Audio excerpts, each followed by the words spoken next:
باللہ من الشیطان الرجیم بسم اللہ الرحمن الرحیم انما الاعمال بالنیات۔ السلام علیکم ورحمۃ اللہ وبرکاتہ۔ آج ہم آپ سے تاریخ کے حوالے سے کچھ اہم معلومات شیئر کریں گے، جیسا دریائے فرات حضور پاک صلی اللہ علیہ وسلم نے فرمایا، قیامت کے قریب دریائے فرات سے سونے کا پہاڑ نمودار ہوگا۔ یہ وہی فرات ہے۔ حضرت حسین علیہ السلام کے گھوڑے ذوالجناح نے اپنے آپ کو اس فرات کے حوالے کیا تھا۔ یہ وہی فرات ہے جہاں سے حضرت عباس علیہ السلام نے اپنی مشق میں اس نہر کا پانی بھرا تھا۔ یہ وہی فرات ہے جس میں پانی جنت کا درخت سدرۃ المنتہا سے آتا ہے۔ قیامت آنے سے پہلے فرات خشک ہو جائے گا۔ آئیں موضوع کی طرف بڑھتے ہیں۔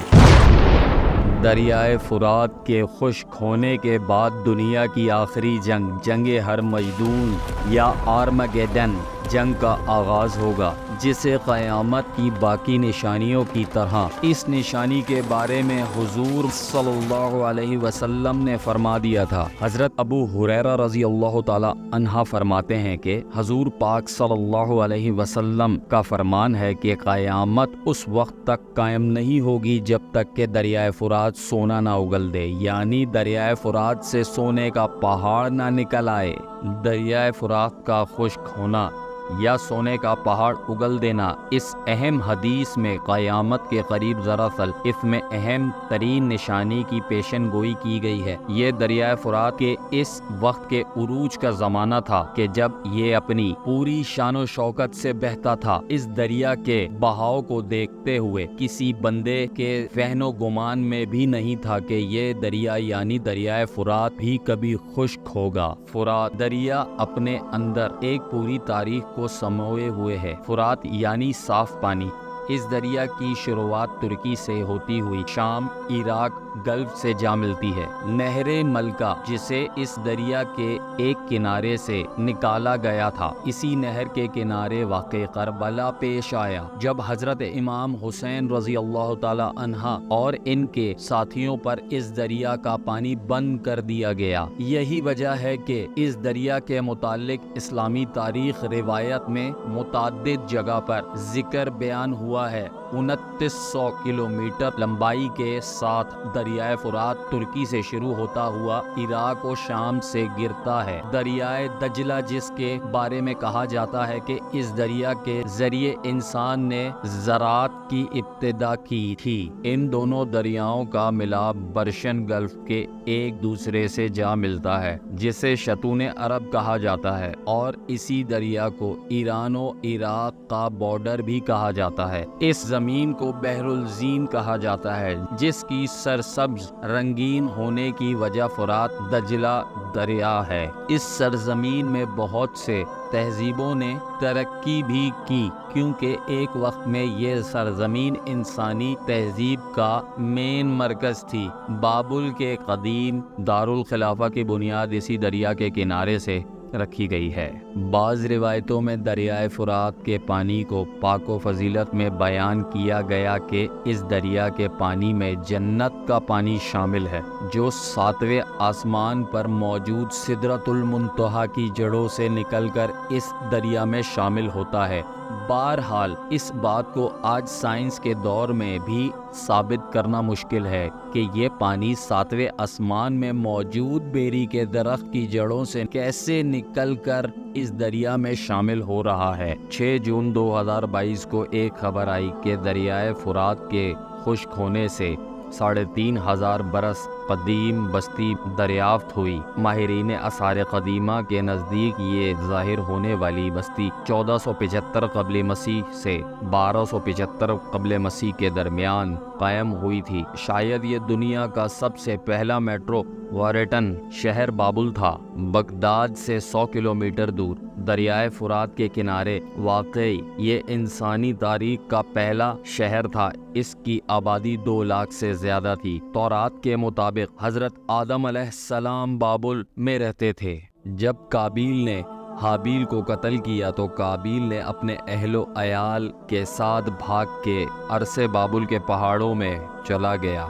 اس جگہ کا نام بابل پڑ گیا، جس کے معنی ہیں فردر یا جدائی۔ پھر جب حضرت ادریس علیہ السلام مبعوث ہوئے اور دوسری طرف قابیل کی اولاد بڑھ گئی، اس نے پہاڑوں سے نیچے اتر کر فساد برپا کیا اور اس میں نیک لوگ بھی شامل ہو گئے۔ تو ادریس علیہ السلام نے اللہ سے دعا کی کہ انہیں ایسی سرزمین عطا ہو جس میں عرص بابل کی طرح دریا بہتا ہو، اور تبھی انہیں مصر میں منتقل ہونے کا حکم ہوا۔ جب وہ مصر پہنچے تو انہوں نے اس کا نام بابل سے ملتا جلتا نام بیبلیون رکھا، جس کے معنی ہیں اچھی جدائی، اچھی برکت۔ 1750 قبل مسیح میں بیبلیونا کے بادشاہ ہموراوی نے اسے اپنا پائے تخت بنایا تو یہ دنیا کا سب سے بڑا اور خوبصورت شہر بن گیا۔ 689 قبل مسیح میں بادشاہ بخت نصر دوم نے اسے دوبارہ تعمیر کروایا اور اعلیٰ شہر دریائے فرات کے مشرقی کنارے پر آباد تھا۔ تو بخت نصر نے دریا پر پل بنوایا اور مغربی کنارے کا ایک وسیع علاقہ بھی شہر کے حدود میں شامل کر دیا۔ پھر 539 قبل مسیح میں ایران کے بادشاہ سائرس نے بابل پر قبضہ کر لیا۔ 275 قبل مسیح میں اس کے شہر کا زوال شروع ہوا اور تجارتی مرکز قائم ہونے سے اس کی اہمیت ختم ہو گئی۔ یہ دنیا کا پہلا شہر تھا جس نے تاریخی آئین تیار کیا، جس میں 200 سے زیادہ قوانین درج تھے۔ یہ قوانین مٹی کے تختوں اور پتھر کے سکولوں پر لکھے گئے تھے۔ صحیح مسلم کی روایت میں ہے کہ رسول اللہ صلی اللہ علیہ وسلم نے ارشاد فرمایا، قیامت اس وقت تک قائم نہیں ہوگی جب تک کہ دریائے فرات سے سونے کا پہاڑ نہ نکل آئے جس پر لڑائی ہوگی۔ روایت میں آتا ہے کہ ایک ماں کے 100 بچے ہوں گے تو 99 قتل ہو جائیں گے، اور ان میں سے ہر ایک یہی سوچے گا کہ شاید میں بچ جاؤں۔ کئی ماہرین اسی شہر کی دریافت کو ہی سونے کا پہاڑ تصور کرتے ہیں۔ ان کا ماننا ہے کہ اس شہر کے نیچے وہ سونا موجود ہے جس کی حدیث پاک میں نشانی بتائی گئی۔ ابھی تک یہاں سے کوئی سونے کا خزانہ دریافت نہیں ہوا، لیکن اگر اس اشیاء کی مالیت کا اندازہ لگایا جائے، ان کی آثار سے نکلی ہے، تو شاید یہ ان سونے سے کئی زیادہ قیمتی ہے۔ شاید یہی فرات کا وہ خزانہ ہے جس کا ذکر حدیث میں آیا، لیکن کئی اسلامک اسکالر کا ماننا ہے کہ یہ سونا حقیقی سونا ہوگا جس کے لیے دنیا کی بڑی بڑی طاقتیں جنگیں کریں گی، اور یہ سونا ابھی ظاہر نہیں ہوا۔ جہاں تک یہاں سے نکلنے والی پراسرار آوازوں کا تعلق ہے تو شاید اس کا تعلق قیامت کی ان نشانیوں میں سے جو نشانیاں قیامت قائم ہونے سے قبل صاف ظاہر ہوں گی۔ ماہرین کا کہنا ہے کہ یہ دریا ہمارے ساتھ سرسراہٹ میں بات کر رہا ہے۔ یہ آوازیں اس وقت آنا شروع ہوئی جب دریائے فرات کے اس خشک حصے میں ماہرین آثار قدیمہ نے کھدائی شروع کی۔ کچھ لوگوں کا ماننا ہے یہ آوازیں اس دریا کے نیچے قید ان فرشتوں کی ہیں جنہیں زمین پر اتار کر قید کیا گیا تھا۔ جو قدیم اسرائیلیات کی روایت میں آتا ہے، جب کچھ لوگ مانتے ہیں کہ یہ آوازیں اس مخلوق کی ہیں جو قیامت سے پہلے اس دنیا میں نکلے گا، یعنی دابت الارض، اور اسی طرح کچھ لوگ اسے یاجوج ماجوج کہتے ہیں۔ ان آوازوں پر تحقیق کرنے والے افراد کا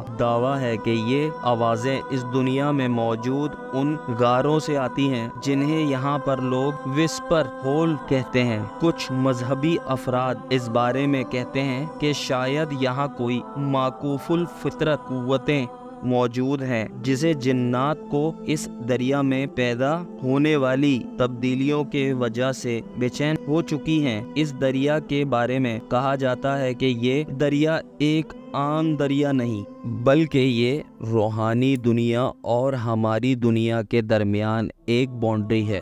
کیونکہ اس دریا کا ذکر حدیث میں آیا کہ یہ دریا سدرۃ المنتہا کی جڑوں سے اس دنیا تک پہنچا۔ اب جب اس دنیا میں پانی کم ہو رہا ہے تو یہاں موجود مخلوق بے چین ہو کر آوازیں نکال رہی ہیں جیسے کوئی شدید تکلیف میں چیخ رہا ہو، اور یہ اس کوشش میں ہے کہ یہاں سے نکل کر ہماری اس دنیا میں داخل ہو سکیں۔ اب ان کی یہ کوشش اس لیے ہے کہ یہ اپنی دنیا ہماری دنیا سے جوڑ سکیں، یا پھر ان کا یہ چیخنا اصل میں مدد کے لیے پکارنا ہے، اس بارے میں کوئی نہیں جانتا۔ لیکن ایک بڑی حقیقت یہ ہے کہ یہ دریا انتہائی تیزی سے خشک ہو رہا ہے، اور ماہرین کے ایک رپورٹ کے مطابق ایسا جاری رہا 2040 تک یہ دریا مکمل خشک ہو جائے گا۔ دوستو، مجھے امید ہے آج کی یہ ویڈیو آپ کے لیے دلچسپ رہی ہوگی، آپ کی انفارمیشن میں اضافے کا باعث بنی ہوگی۔